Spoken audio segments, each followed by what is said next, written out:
Hi everyone, and thanks for being with me. The the Trump administration has just decided that at some point down the track they're going to tariff pharmaceuticals that come into the country at 200%. Now, to some extent, that may affect us. And if you're sitting on the right of politics and you're reliant upon medication that is provided through the PBS, then there is a chance that you will be affected by what the administration is doing. I just will say at this point, please subscribe to my channel, ring the bell for further notifications. Do what you need to do. It is free, doesn't cost you anything. And I just want to read a little bit about, just to remind people, particularly if you're non-Australian, what it is that is the PBS.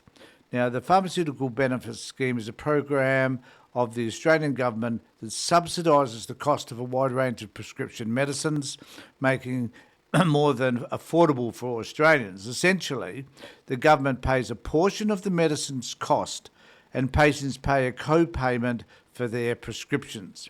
If a patient's out-of-pocket spending on PBS medicines reaches a certain threshold, the safety net threshold, within a calendar year, they may receive further subsidies, potentially including free medicines for the rest of the year.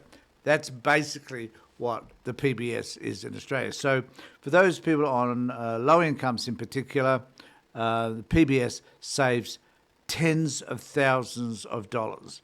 If you're in the American system, it would be a completely different ballgame. In fact, in the American system, the US patients pay for prescription drugs through a combination of insurance. That is, if you have insurance, if you're working, then that's probably fine, but you probably still have to pay a fair bit for your medication nevertheless. Out-of-pocket expenses and various patient assistance programs. Out-of-pocket costs can include deductibilities, co-pays and co-insurance with older adults and those with chronic conditions often facing higher expenses.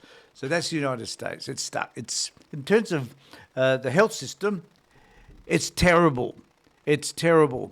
And so now Trump is having a go at Australia, where in particular they hate the PBS, because here we negotiate with companies who want to sell their drugs into this country. We negotiate with them so that they can, the price is reasonable and the government will meet some of that cost. They hate that because pharmaceutical companies simply want to make as much money as they can.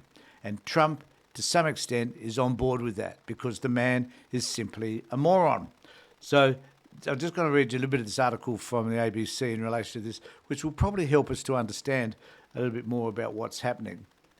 Donald Trump has flagged a possible 200% tariff on pharmaceuticals, one of Australia's biggest exports to the US, but says manufacturing will be given time to move to America to dodge the tax. The US president also said copper was likely to be hit with a 50% tariff. We produce very little copper, or sell very little copper, less 1%, so it means nothing. To date, pharmaceuticals and copper have both been exempt from the US ever-evolving tariffs regime, pending two separate investigations by the Department of Commerce. But Mr. Trump has long railed against American dependence on foreign producers of the products, given the life-saving nature of many imported medicines and coppers imported to the to the industrial sector and technological innovation. Speaking to the media before a cabinet meeting, Mr. Trump said pharmaceutical producers would get a grace period to move production to the US. We're going to give drug manufacturing about a year and a half to come in, and after that, they're going to be terrified. They're going to be terrified at a very, very high rate, like 200%, and so on.